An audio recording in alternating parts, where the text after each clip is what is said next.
5.5 लाख बच्चों ने फॉर्म मतलब पेपर दिया था, उसमें से 932 बच्चों का सिलेक्शन हुआ है। उसकी 13वीं रैंक है, 13th रैंक है। First attempt. 13 में से 8 लड़कियां हैं, 5 लड़के। जो टॉप रैंकर है वो भी लड़की है। लड़की है। अच्छा, अपना पूरा प्रोसीजर बताओ, कैसे कैसे तुमने स्टार्ट किया? मैंने पहले ही यूपीएससी की परीक्षा दी थी, तो उसमें मैंने मेंस क्लियर किया था, मतलब मेंस दिया था, लेकिन इंटरव्यू नहीं हो पाया था। तब मैंने फिर यूपीपीसीएस पे शिफ्ट करा।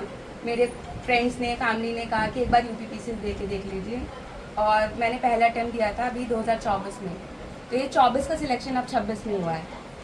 मतलब ये पूरा प्रोसेस 24 से चल रहा था। हाँ जी, वो पोस्टपोन हो रहा था क्योंकि गवर्नमेंट और में कुछ इशू आ रहे थे, तो उन्होंने धीरे धीरे प्रोसीजर चेंज किया। तो 2024 में हमारा प्रीलिम्स हुआ, दिसंबर 2024 में। उसके बाद जुलाई 2025 में मेंस, वही 2026 में हम लोगों ने इंटरव्यू दिया, और अभी 29 मार्च को कितना लंबा समय हो गया जी। इंटरव्यू में कितने लोग बैठे थे? इंटरव्यू में बैठे थे 2700 बच्चे जी, 2700 बच्चे बैठे थे, उसमें से 932 पोस्ट पे सिलेक्शन हुआ है। और इंटरव्यू में बस उन्हें हम ये पता होता है कि हमारा ग्रेजुएशन सब्जेक्ट क्या है। जैसे बीएससी मैथ्स है मेरा, तो उनको ये पता था कि मैंने बीएससी मैथ्स किया है, बस। इसके अलावा उनको कोई कुछ नहीं पता होता, हमारा नाम, हमारी ग्रेजुएशन कहाँ से है, जिससे वो किसी भी तरह का भेदभाव न कर पाए कि उत्तर प्रदेश से हैं जी, एमपी से हैं, क्योंकि इस परीक्षा में उसे करूंगा हर स्टेट से बच्चे एग्जाम दे सकते हैं जी। इंडिया कहीं जी जी, ऑल इंडिया के बच्चों का हुआ है। मनोज मंडी इंटरव्यू में मैथ्स से रिलेटेड क्वेश्चन पूछे उन्होंने? उनका कहना है कि मैथ्स से रिलेटेड नहीं, फिजिक्स से रिलेटेड पूछा था। और मैं मेडिटेशन और प्राणायाम सिखाती हूँ, तो मुझसे मेडिटेशन और प्राणायाम पे क्वेश्चन पूछे। वो मैं मेडिटेशन और प्राणायाम सिखा रही हूँ, काफी सालों से सिखा रही हूँ, 2023 से ही। तो उन्होंने ये पूछा था कि एक साइंस का फिनोमिना है डॉपलर इफेक्ट, तो उन्होंने मुझसे पूछा था डॉपलर इफेक्ट क्या होता है। मैंने उसको एक्सप्लेन किया, फिर उन्होंने पूछा कि कौन से प्राणायाम में इसका इफेक्ट देखा जाता है, तो मैं बता ही रही थी। तो उन्होंने कहा कि आप भ्रामरी प्राणायाम है, तो मैंने कहा जी सर। तो उन्होंने कहा करके दिखाइए, तो अब मैंने भ्रामरी प्राणायाम इंटरव्यू बोर्ड के सामने करके दिखाया। लास्ट में उनका सर यही था कि हम सभी कामना करते हैं आप सफल हो, और थैंक यू, आपका इंटरव्यू संपन्न हो। जैसे मुझसे उन्होंने संविधान पे क्वेश्चन पूछा था कि हमारा संविधान कैसा है, तो मैंने कहा बहुत अच्छा संविधान है, कि भारतीय संविधान तो सबसे अच्छा है। तो उन्होंने कहा अच्छा तो है ही, इसके कुछ फीचर्स बताइए। तब मैंने फीचर्स बताए थे। अच्छा, जैसे क्या? जैसे हमारे इंडिया में फेडरलिज्म भी है और यूनिटरी फीचर भी है, मतलब एकात्मकता भी है और संघीयता। और उन्होंने ये पूछा था कि आप, अगर मैं 3 चीज़ें दूं कि आपको स्वास्थ्य चुनना है, परिवार चुनना है, या अपनी सर्विस चुननी है, तो आप सबसे पहले क्या चुनेंगे? तो मैंने कहा स्वास्थ्य। जी सर, मैंने कहा स्वास्थ्य, क्योंकि अगर मैं स्वस्थ रहूंगी तो मैं सारी चीज़ें अच्छे से निभा पाऊंगी। देश की सेवा करोगी, बिल्कुल करोगी नहीं तो कुछ भी नहीं जी। पहला सुख निरोगी काया। प्राणायाम और मेडिटेशन इन्होंने बता दिया, तो वो उसको पूछना ही मैंने उनको बताया मैं मेडिटेशन और प्राणायाम सिखाती हूँ। तब उन्होंने पूछा कि मेडिटेशन और प्राणायाम का पब्लिक लाइफ में, सर्विस में क्या फायदा है, तब मैंने उस चीज़ को एक्सप्लेन किया। आप सभी को मेरा प्यार भरा नमस्कार। आज हम आपको मेरठ की एक बच्ची की सफलता की कहानी बताते हैं। कुमारी तान्या रस्तोगी, जो यूपीपीसीएस की परीक्षा में 13वीं रैंक प्राप्त कर असिस्टेंट कमिश्नर जीएसटी के पद पर चयनित हुई हैं। यह बिटिया हरिश्चंद्र बंधु पत्रिका की संपादक श्रीमती नंदिनी रस्तोगी और श्री तरुण रस्तोगी कवि की पुत्री हैं। इन्होंने पूरे समाज और मेरठ का नाम रोशन किया है। विगत दिवस हरिश्चंद्र वंशीय समाज द्वारा इस बच्ची को सम्मानित किया गया। महानगर भाजपा अध्यक्ष श्री विवेक रस्तोगी ने उन्हें शॉल उड़ाकर और मोमेंटो देकर सम्मानित किया। इस कार्यक्रम का मुख्य आयोजन श्री राजू रस्तोगी रसराज जी ने किया। इस सम्मान समारोह में श्री जितेंद्र वीर जी, श्री उमेश जी एसबीआई, श्री अशोक जी पीएनबी, श्रीमती मधु जी महिला मंडल, श्री नीलकमल जी, श्री अंबुज जी, श्री ललित जी, श्री गौरव जी, श्री अमित जी, श्री निर्वाचन रस्तोगी जी की गरिमामयी सहभागिता रही। हरिश्चंद्र वंशीय समाज को मजबूत करने और जागृति फैलाने के लिए कार्यरत सभी संगठन समाज के हित में प्रयासरत हैं। अपनों की सफलता में सभी को खुशी और गर्व महसूस होता है। परिवार के उत्साहवर्धन के लिए राष्ट्रीय संगठन मंत्री के नेतृत्व में समाज के सक्रिय संगठनों एवं श्रीमान विवेक जी के साथ बच्ची तान्या के साथ पूरे परिवार का सम्मान मोमेंटो देकर, शाल उड़ाकर, माला पहनाकर और मिठाई खिलाकर किया गया। साथ ही इस बच्ची के उज्जवल भविष्य की कामना की गई, जिसने अपनी योग्यता और अनुभव से समाज के अन्य प्रतिभाशाली बच्चों को ध्यान और सलाह देने का भी संकल्प लिया है। सपना मेरा था कि मुझे डीएम बनना है। बहुत बढ़िया। और मेरे मम्मी पापा ने मेरे सपने को अपना सपना बना लिया। बहुत ही मुझे अपनी पढ़ाई के लिए इतनी सुविधाएं दी गई कि मुझे प्लेट उठाने के लिए भी उठना नहीं पड़ता था कि मेरा खाना मेरे कमरे में आ रहा है, प्लेट उठा के कभी पापा लेके जा रहे हैं, कभी भाई बहन लेके जा रहे हैं। ऐसे ही मुझे जैसे पीडीएफ के प्रिंट निकलवाने होते थे तो मेरी सिस्टर मुझसे खुद ही कह देती थी मैं ऑफिस से आते वक्त ले आऊँगी प्रिंट, बस तुम मुझे पीडीएफ भेज देना। जैसे मेरी बड़ी सिस्टर, मुझे कोई टॉपिक समझ नहीं आता था, मैं उनको भेज देती हूँ कि ये गूगल करके मुझे समझा देना। तो इसमें सबका रोल रहा है, लेकिन सपना मेरा था, मेरे परिवार ने इसको अपना सपना बना लिया है। बिना उनके हो ही नहीं सकता। बिल्कुल सर। तीनों बहनों पे जिम्मेदारी है छोटे भैया की भी। हाँ जी बिल्कुल, वो तो खुद ही बहुत जिम्मेदार है। हाय वो अभी से वो अच्छा करता post पे रहता है। हाँ जी, वो ग्राफिक मैनेजर है। अच्छा। सन ऑफ स्वाद जो रेस्टोरेंट है मेट्रो प्लाजा पे, हाँ हाँ। उसके ऑल इंडिया ब्रांचेस में वो ग्राफिक मैनेजर का काम करता है। कौन? मेरा सबसे छोटा भाई। बढ़िया। तो अब इसमें तुम्हें ट्रेनिंग पे भेजेंगे? हाँ जी। कहाँ होगी ट्रेनिंग बेटा? लखनऊ में होगी, जहाँ पे। कितने टाइम समय की होती है? ये 6 महीने से 1 साल तक की। 1 साल की होगी। 1 साल की होगी। और 7 मंथ तो वैसे होगी और 3 नहीं 6 महीने तो क्लासरूम होगी तुम्हारी और फिर ट्रेनिंग होगी। फिर जी 4 महीने 7 महीने ऑन जॉब होगी 7 महीने होगी। बस अभी फेलिसिटेशन सेरेमनी होगी जिसमें मतलब योगी जी हमें ज्वाइनिंग लेटर देंगे, उसके बाद हमारी ट्रेनिंग शुरू हो जाएगी। वही लखनऊ जी वो जैसे हर विभाग का कार्यक्रम। हाँ जी हाँ जी। कितने सिलेक्शन हुए इस बार वैसे बेटा? ये 5.5 लाख बच्चों ने फॉर्म मतलब पेपर दिया था, उसमें से 932 बच्चों का सिलेक्शन हुआ है। बहुत बढ़िया। उसकी 13वीं रैंक है। 13th rank. बहुत बड़ी बात है। बहुत बड़ी बात है 13वीं। First attempt. तेरे में से 8 लड़कियां हैं 5 लड़के, ये भी एक ऐसा हाँ ही जी है। हाँ जी। लड़कियों ने बहुत परसेंटेज बाजी ज़्यादा है, मारी 932 में भी ज़्यादा परसेंटेज है। पढ़ाई में लड़कियां तो आगे चलती हैं। जो टॉप रैंकर है वो भी लड़की ही है। लड़की है। अच्छा।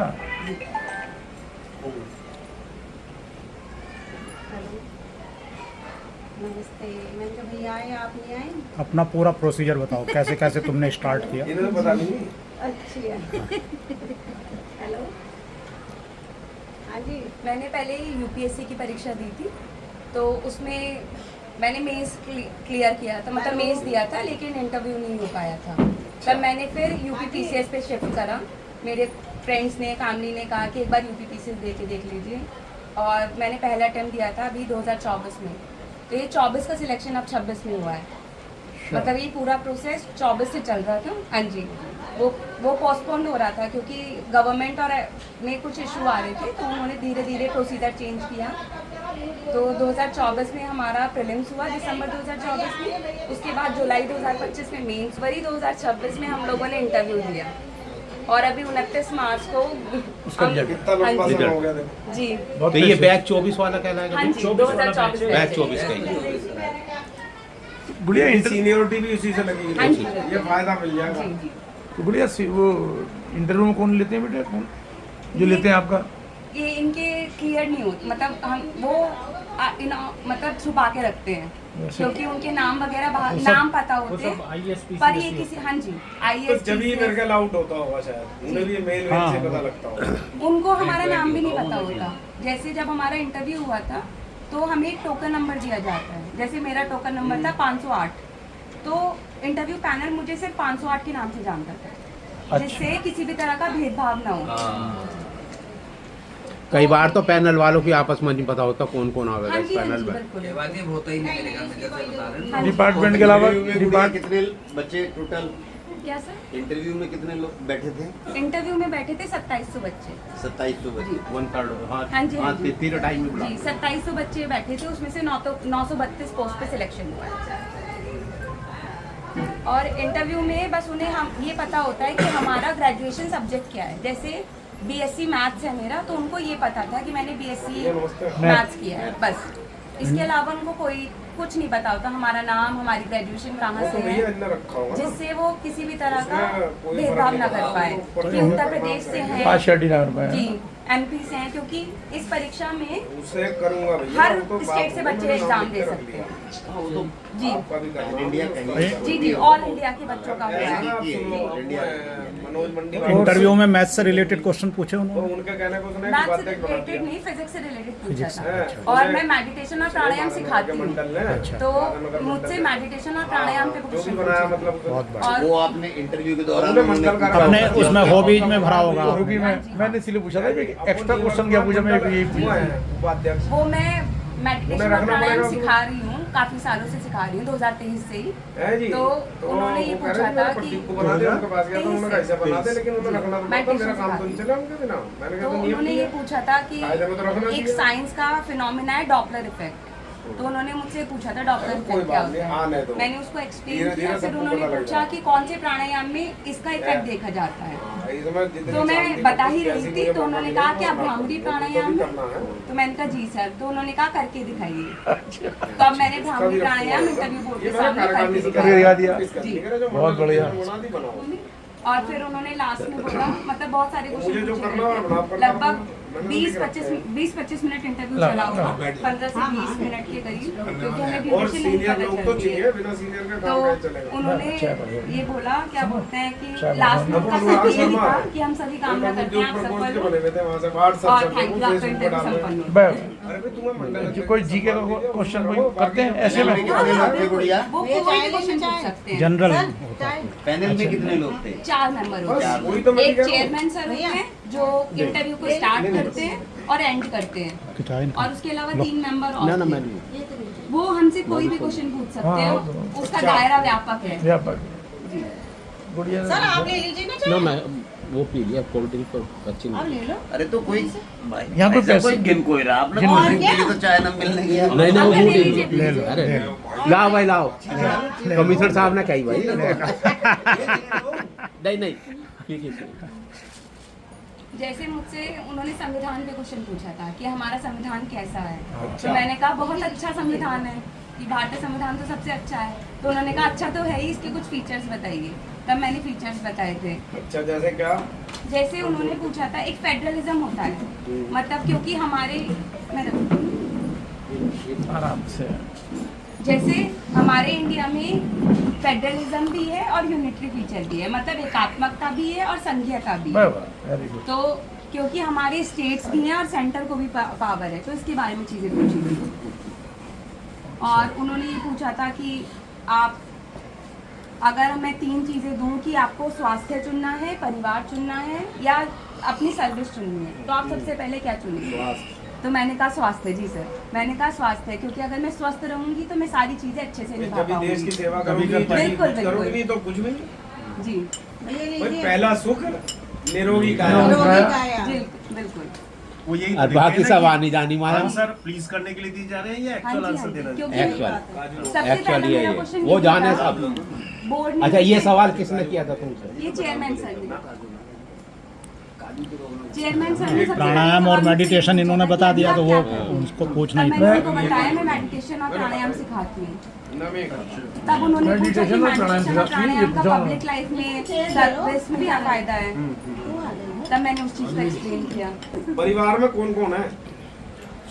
मेरे 3 बहनें। सबको बुला यहाँ है भैया, एक तो उन्हें भैया, बुलाओ एक ना। सब आए हुए हैं ना, बुला लो हाँ, सब। दो, दो, दो। माता पिता के लिए, परिवार के लिए, समाज के लिए बच्चे जब हमारे सफलता प्राप्त करते हैं तो सबसे पहले माता पिता और परिवार को खुशी होती है। जनरल कास्ट हैं आज की तारीख में, मैं ज़रा कम जानता हूँ, पढ़ा लिखा कम हूँ, लेकिन बता रहा हूँ कि आज की तारीख में हमारे लोगों को नौकरी मिलना आसान काम नहीं है। ऐसे में आपकी सफलता आपके लिए भी आपके परिवार के लिए भी और हमारे समाज के लिए। और समाज का मतलब ये है कि हम लोग एक काम भी करते हैं, थोड़ा सा जो सोशल वर्क करते हैं, हम ये चाहते हैं कि जो भी सक्सेस हो वो एक नीचे के लिए उदाहरण बने, दूसरों के लिए भी उदाहरण बने। इसी तरह से चूँकि आप बैठी हो, मम्मी को तो आपकी सब पता है, हम लोग शिक्षा समिति के द्वारा हैं कुछ लोगों को, बच्चों को हम उनसे रिक्वेस्ट भी करते हैं कि आप और बच्चों को मदद करो। और जब आप देखो बेटा आप पढ़ी हो, आपने कंपटीशन की भी तैयारी करी है, तो कई बार क्या होता है ग्रुप से वैल्यू होती है ना, कहते हैं सब लोग ग्रुप से वैल्यू होती है, वो आपस में कंटेस्ट होते हैं, है ना, तो बहुत सारी चीज़ सीखने को मिलती हैं। तो हम तो ये कहेंगे कि कभी भी कोई बच्चा आपको ऐसा मिले, आपको लगे कहीं इसकी मदद करनी है, तो मेरा हम सब की तरफ से निवेदन है कि आप भी उसी तरह से उसकी मदद करने का प्रयास करें। एक इसके लिए मैंने एक छोटा सा प्रयास शुरू कर दिया। वेरी गुड, बहुत बढ़िया जी। मैंने एक छोटा सा चैनल बनाया है उस पे, जिस पे मैं गाइडेंस दे सकूं उन बच्चों को जो अफोर्ड नहीं कर सकते, कोई कोचिंग है, मैं फ्री गाइडेंस प्रोवाइड करूंगी वहाँ पे। बहुत सुंदर, बहुत सुंदर, यही उद्देश्य है हमारा। बिल्कुल तो बिल्कुल। यूट्यूब पे बेटा ये टेलीग्राम पे है और यूट्यूब पे भी मैं जल्दी आ दूंगी। और देखो मैं छोटी सी बात और कह दूँ, हालांकि बहुत सारे लोगों को पता नहीं, आपको पता कि मेयर साहब से बात करो, एक बच्चे का एक काम पड़ गया किसी का, बम्बई में बहुत बड़े अधिकारी थे, यहीं शासन रहते थे, धीरा जी एक मिनट लगा दो। बड़े कड़क थे वो, बहुत वो थे ईमानदार, बात नहीं, लेकिन खैर हमने ये कहा जो अगर कुछ कर सको तो इसकी मदद कर दो हल्की सी, आपको कोई दिक्कत ना हो। तो उन्होंने ये बात समझी, करके बता दिया कि कर दूंगा, और बाद में बता दिया कि मैं तुम्हें जानता हूँ। लेकिन कुछ समय बाद वो IPS के बराबर हैं, और अभी जो है हिमाचल प्रदेश के सबसे बड़े अधिकारी वन विभाग में हैं। तो अभी रिटायर्ड होकर वो बम्बई चले गए वापसी। तो पहले जो बम्बई थे वो एक बहुत बड़ी हमारी गवर्नमेंट फैक्ट्री थी, वहाँ यूनिट थी, उसमें थे। मैक्सिमम तो वहाँ पर एक बच्चे का ट्रांसफ़र हुआ, बच्चा बाई दी वे घूमता हुआ हमारे पास आ गया, टकराव हो गया कि किसी का भी बच्चा वहाँ जा रहा है, नया बच्चा था वो।